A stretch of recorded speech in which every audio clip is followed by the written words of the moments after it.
what productivity we have, the more revenue that flows to the state. We forget about that. And how do we increase transactions? We loosen the grip on businesses and on manufacturing, and we let the process of the free enterprise take over. And my time's up. Thank you. Okay, and I have one more, and Ron, we'll start with you. Okay. What is your position to prohibit eminent domain taking of private property for recreational purposes? Well, that's a big issue. What we talked about earlier is it's along the lines of Agenda 21. And I think private property rights, along with our gun rights and our right to freedom of religion, are the most basic rights that we have. And we have to do all means, whether that means through legislative or whatever it has to be, for people to protect their own personal property rights. So absolutely, that we need to make sure that that is paramount to us. I'll go ahead and answer. The issue at hand is always the same. Do we give up freedom? Do we give up liberty? Do we give up those things which are precious to us? And land is pretty darn precious to me. And I say we don't give the government to take it away from us here in Salt Lake. Eminent domain was created for a reason for society. A recreational facility is not in the best interest of society. No, we cannot have any land, any liberty taken from anyone for any use. That property owner has every right to that property. Thank you, gentlemen. The next question, we'll start with Mike. Mike, do you agree with the lawsuits that have been filed by various independent school districts over the state education funding formula? The answer to the question, I have to be honest, I don't know the briefs and the full breadth and width of those lawsuits, but I do believe that education funding is a serious problem. We rate 44th in the nation how much we spend on each child in the state. There's nothing more important than education in my mind. What we need to do is we need to change the way the educational process is taking place. We need to give school districts more control. We need to give parents more control. And one thing we can't do, and all this talk about cutting the budget, in my opinion, they got a big cut last time. We cannot cut educational funding, period.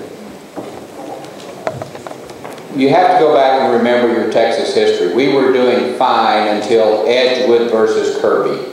Edgewood versus Kirby was a small school district against the Texas Education Commissioner saying, we don't think we're getting enough money.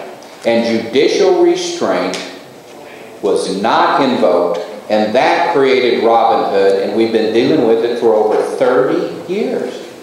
And it's been unfair to our school districts. It's been unfair to many school districts. So if you're going to say, what does the legislature do? Well, tell me who's going to be in the Supreme Court, and I can write the perfect legislation. But judicial restraint, I think my job's important as your next state representative. But you all need to think about who you're going to appoint to the Supreme Court in the state of Texas, because that's where it came down to. It wasn't a legislative issue. It was non-judicial restraint that created Robin Hood on Edgewood versus Kirby. You know, that being a businessman for 20-something years, I understand that sometimes conflicts end up with no other place can the court of law, and that's just the way it goes. However, the reason that we're there is because we have a broken education funding system in itself. Trying to fund the education system with property taxes is a system that has been chosen, has been proven to fail. And we need to revamp the entire way that we fund our schools. And the ability for people to sue is just one of the things that happens. I tell you what I do like. The last one that came in on are we spending our money efficiently, that was done by the Business Association, I think they have the right to know that. How are we spending our money? And we need to be spending more in the classroom and less outside the classroom. So I think the answer to it is to come up with a better way to fund schools. It doesn't include Robin Hood. It doesn't include something that creates litigation all the time. Thanks. Okay, we're limited on our time, so we're going to take one audience question. Okay. And so we're going to start with Dave. What is your opinion of gambling in Texas? I think anytime that you put gambling as a part of your budget to balance the budget, you've got bigger problems than you care about. However, I have no problem with bringing it to the voters. That's what's great about the Texas Constitution. That's a job as a state rep. If that's what the voters want and they want casino-style resort gambling, I don't have a problem with it. I don't want every 7-Eleven to have a tattoo parlor and a Texas Hold'em saloon in the place, but certainly if people were supportive of and then they want a constitutional amendment, I'm not opposed to that. Well, if you're going to vote for me, you're going to vote for someone that's going to fight against gambling. And that's just my beliefs. That's where I come from. I've never seen any studies that have proven gambling is better for society. In fact, I just read a study today of all the problems that it creates. And so if you want someone that is going to, just be willy-nilly about it, just let whatever happens, then don't vote for me. If you want someone that's going to fight against it, then I'll be the one that's going to fight against it.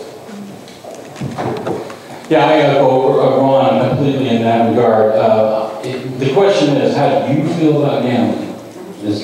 What's my feelings? And my feelings are that gambling should not be passed or allowed in our state. I don't believe in it. I believe it can become a destructive, addictive force, and I don't believe that's a good source of revenue. I will fight against it, and I will pledge that I will never take any money from those lobbyists that are associated with it.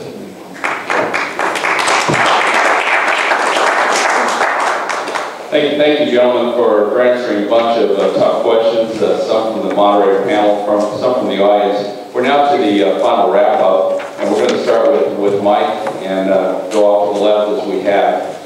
You've got 1.5 minutes to give us your final statement, and please tell us why we should vote for you somewhere in your final statement. Let me stand up to say this. We said we're going to start with Mike or go to the left, and I don't think that really means the left. It's a privilege for me to offer my service, and I believe that's what I'm about. I am not a career politician. Our predecessor in this seat was in office for 16 years. That's not what I'm about. I want to go to Austin, and I want to do some good. I believe that I can do some good based on my moral values. I believe that I'm a good listener. I believe I can listen to the people of my district, and I believe I can go and fight for them in Austin.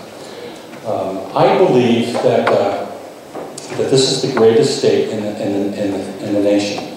We need to make some fundamental changes. If you vote for me, you'll probably vote for me because of education. I think education is broken.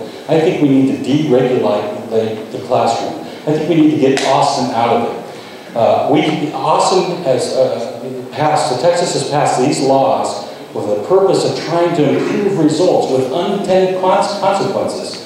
The STAR test and the test have got to go. We've got to give teachers more freedom in the class to be inspirational and do a good job. We need to get rid of teachers that aren't good. We need to give the ability to our superintendents to make those decisions and run their districts the way they best know how. I wish I could go on, but my time's up. I thank you so much for letting me be here. I hope you consider me as you consider yourself.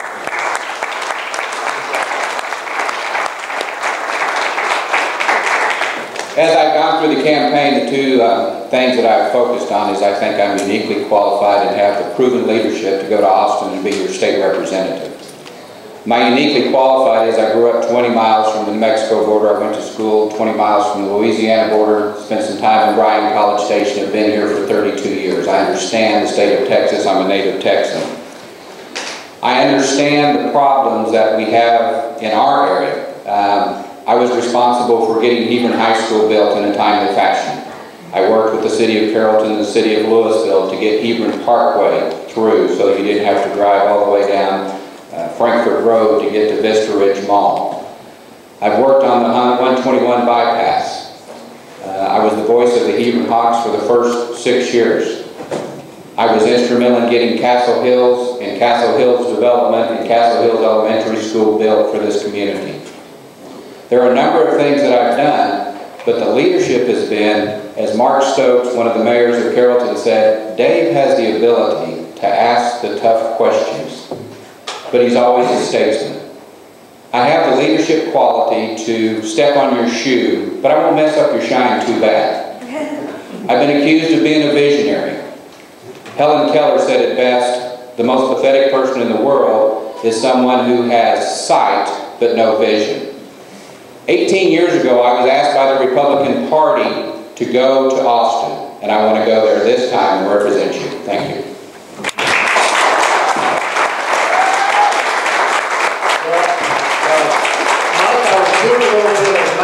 I think I'm to the voters' right, so that's where I want to be. But first of all, I want to thank Dave and Mike. I don't know if we'll run across each other the next couple of weeks, but I appreciate it. I've learned from you guys, and I've become a better person by being a part of this process. And I want to thank you both for being a part of it. I really appreciate that. You know, as I said earlier, I've been in the area for 27 years, in Castle Hills for 10 years. I've run a business for the last 22 years. We put $20 million back into the economy every year through our business. One of the things that I can do in this business, because of my great partners at my business and the fact that our kids are all grown, is I can focus 100% of my time on doing this. And if you're looking for somebody that's going to go down to Austin and lead, then I'm the person that you're going to want to have. And I've had so many people, I can't tell you, I've knocked on over 2,500 doors myself. Our team is over 4,000 now. And time again, people just want someone that will go down there and be a regular citizen and lead them. I've had the last 25 years running a business, the last 30 years running a family. But even more important,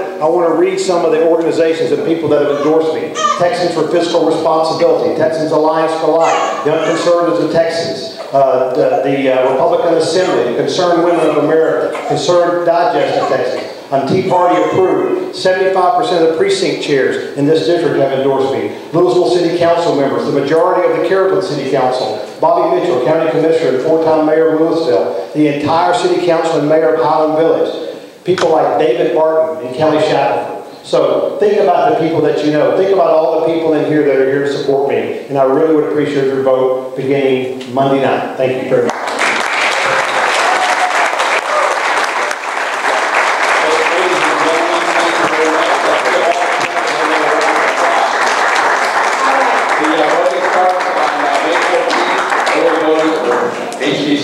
Guys, before you leave, wait, we have something for you.